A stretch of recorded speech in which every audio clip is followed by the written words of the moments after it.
रहे हैं और खान पान के संदर्भ में आप कुछ कहने की कृपा करें। गोविंद जी का जोरदार तालियों से स्वागत। आप पहले पट्टी पिलाना गए थे, वहाँ पर आपने अपने विचारों को रखा। अहोभाग्य हमारे बच्चों के बीच में भी आ गए हैं, तो आप आने की कृपा करें मंच पर। 5 या 7 मिनट में आप अपनी बात पूरी करने की कृपा करें, क्योंकि समय की अपनी सीमा है, बच्चों का अपना पेशेंस है।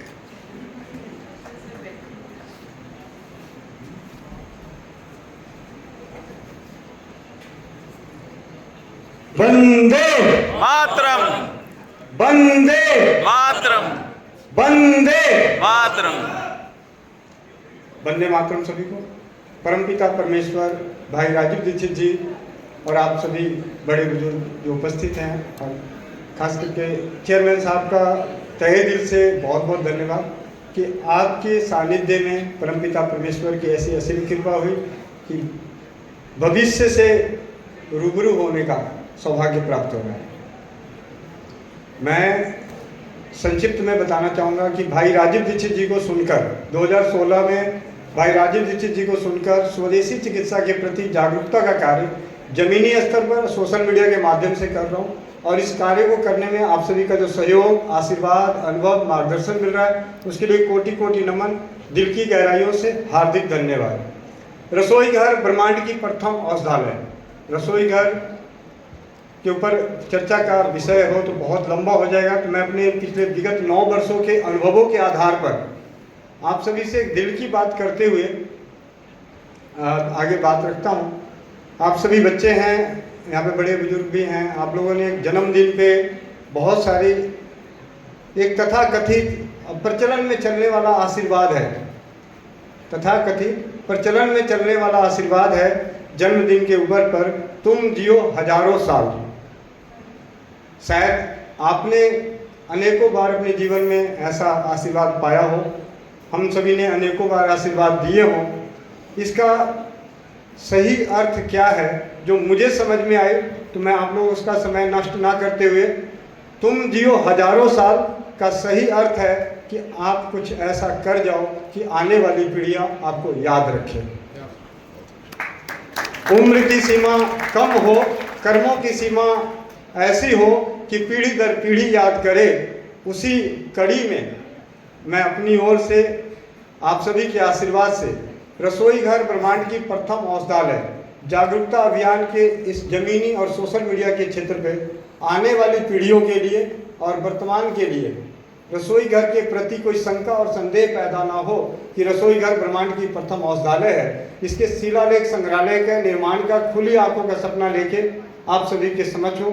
खुले मैदानों में, बाग बगीचों के बीच, पत्थरों पर लिखा हो रसोई घर ब्रह्मांड की प्रथम औषधालय। इसकी संग्रहालय हो, शिलालेख संग्रहालय, जिससे कि वर्तमान की पीढ़ियाँ पिछले विगत वर्ष 2020 के आसपास जो हमारे देश में महामारी, पूरे ब्रह्मांड में महामारी चली, उस महामारी में रसोई घर ने अपनी एक अलग ही छाप छोड़ी, और इसका महत्व शायद उन्हीं को मालूम है जिन्होंने उस वक्त रसोई घर को अपनाया।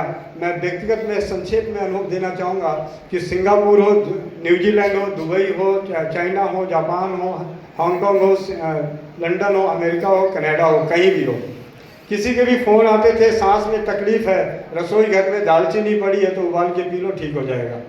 किसी ने कहा कमजोरी है घर में, अगर दूध और बादाम और काली मिर्च है, दूध में उबाल के पी लो, ठीक हो जाओगे।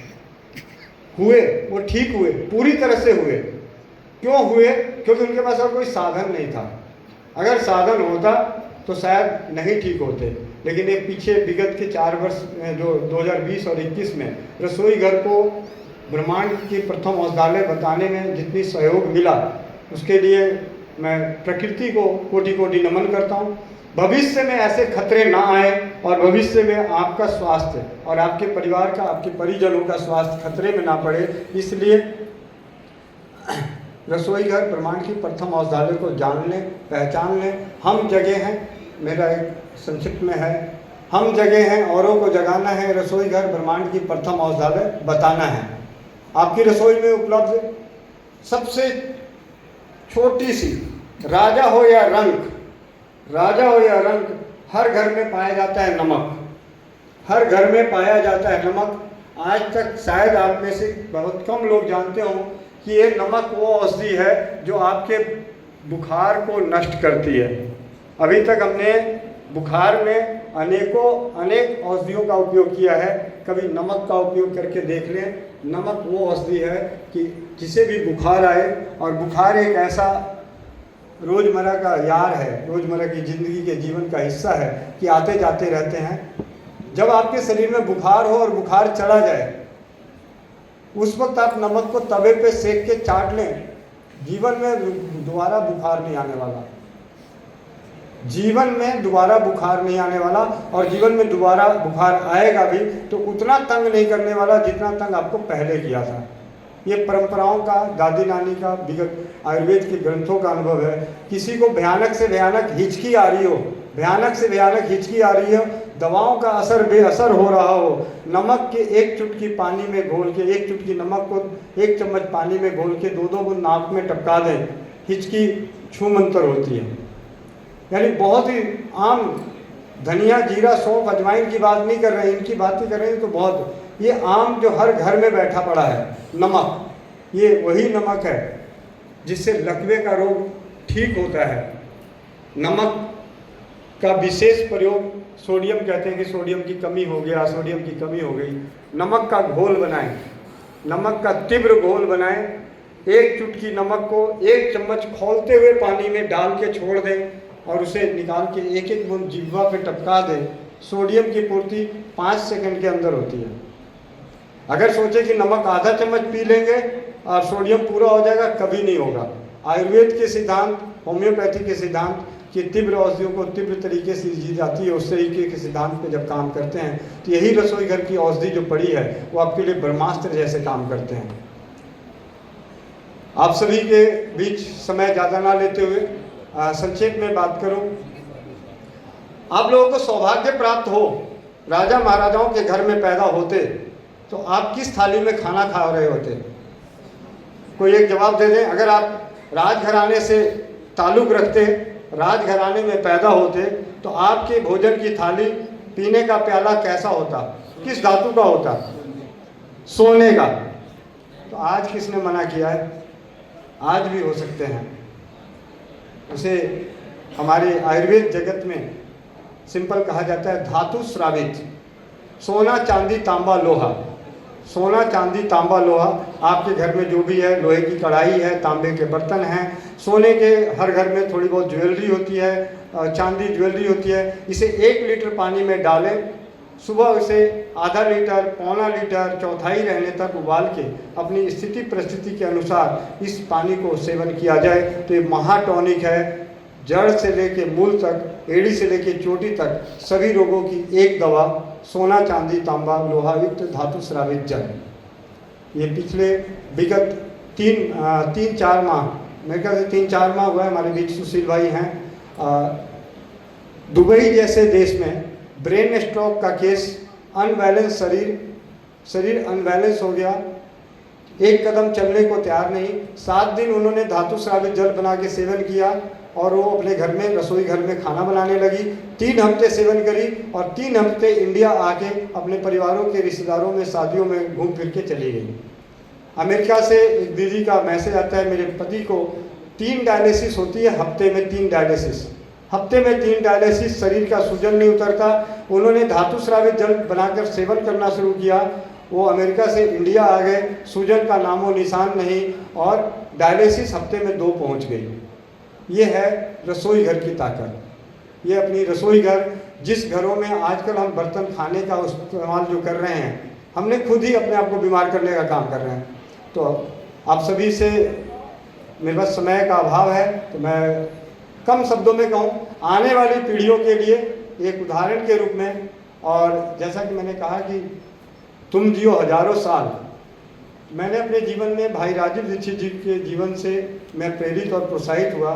तो उन्हें आने वाली पीढ़ियाँ जीवन भर याद रखें, उनके लिए तांबे और लोहे के सिक्के बनवाए उनके लिखे हुए, और एक ब्रह्म वाक्य, स्वस्थ समृद्ध परिवार का मूल आधार हो शुद्ध सात्विक जैविक आहार विहार विचार संस्कार। इनमें से अगर एक भी पायदान का पौवा अगर आपका ढीला रह गया, आप कामयाब नहीं हो सकते। राजीव भाई कहते हैं अगर आपको जीवन में कामयाब होना है तो आप लंगोट के पक्के बन जाओ, आप जीवन में दिलों पे राज करेंगे। गुरु जी से सुना कि दिल में उतरने का प्रयास करें, दिल से उतरने का प्रयास ना करें। कर्म ऐसे करें जो दिलों में उतरें, दिल से ना उतरें। हमारे व्यवहार ऐसे हों कि हम लोगों के दिलों में उतरें, दिल से ना उतरें। तो भाई राजीव दीक्षित जी को, और दूसरी ओर हमारी एक दूसरी अवधारणा है स्वस्थ नारी समृद्ध सुखी परिवार। जीता जागता हर परिवार इस बात का सच्चा गवाह है, जब आपके घर की नारी शक्ति अस्वस्थ होती है तो आपके घर का पूरा तामझाम बिगड़ा होता है। तो स्वस्थ नारी समृद्ध सुखी परिवार, नारी सुरक्षा, इन विचारों से विचारित होकर जमीनी स्तर पर और सोशल मीडिया के माध्यम से काम करते हुए जन जन को जगाने आए हैं। रसोई घर ब्रह्मांड की प्रथम औषधालय बताने आए हैं। ये एक ऐसा औषधालय है जिसकी कल्पना और जिसकी जानकारी चंद समय में, चंद दिनों में नहीं दी जा सकती। हम किसी को कम समय में, और जाते जाते मैं बहुत अहम बात बताता हूँ,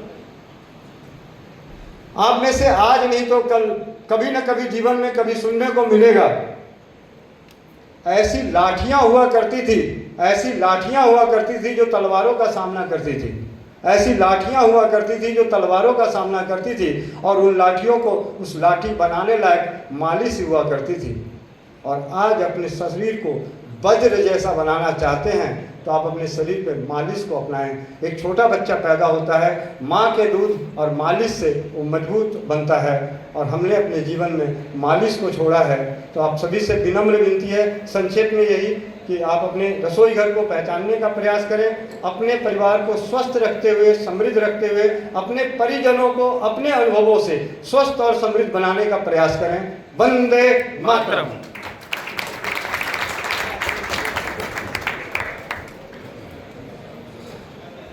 गोविंद सहारण प्रसाद जी, हम आपके हृदय से आभारी हैं।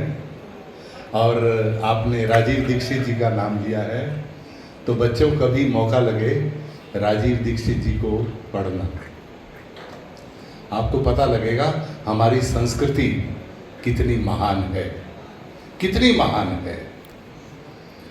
एक अंग्रेजी फ्रांसिस विद्वान ने सर अपनी हिस्ट्री में लिखा है, आपको बता देता हूँ, कि वो एक गांव में गया, भारत के एक ठीक ठाक गांव में गया, और एक घर में गया, कहने लगा कि आपके घर में कितना सोना है। सामान्य सा घर था, अच्छा परिवार था, कितना सोना है आपके घर में?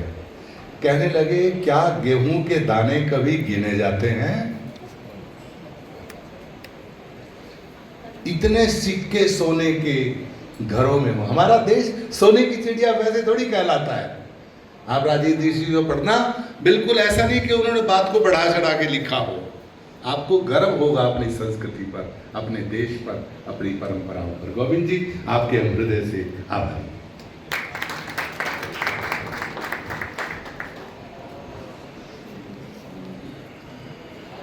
मैं आचार्य मनीष जी को भी एक बार मंच पर बुलाना चाहूँगी। आचार्य मनीष जी।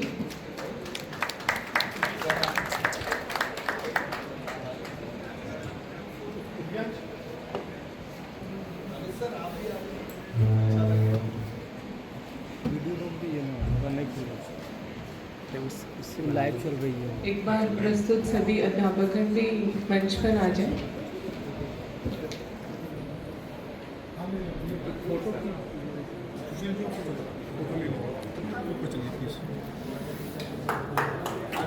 वीडियो बना देना पहले।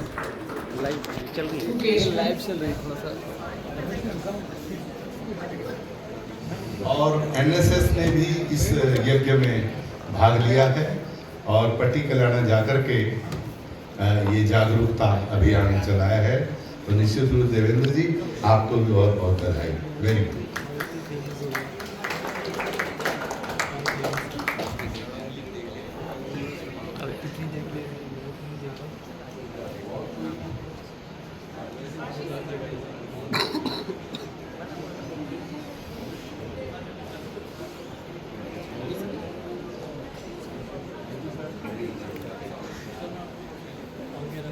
बहुत बहुत आपका धन्यवाद।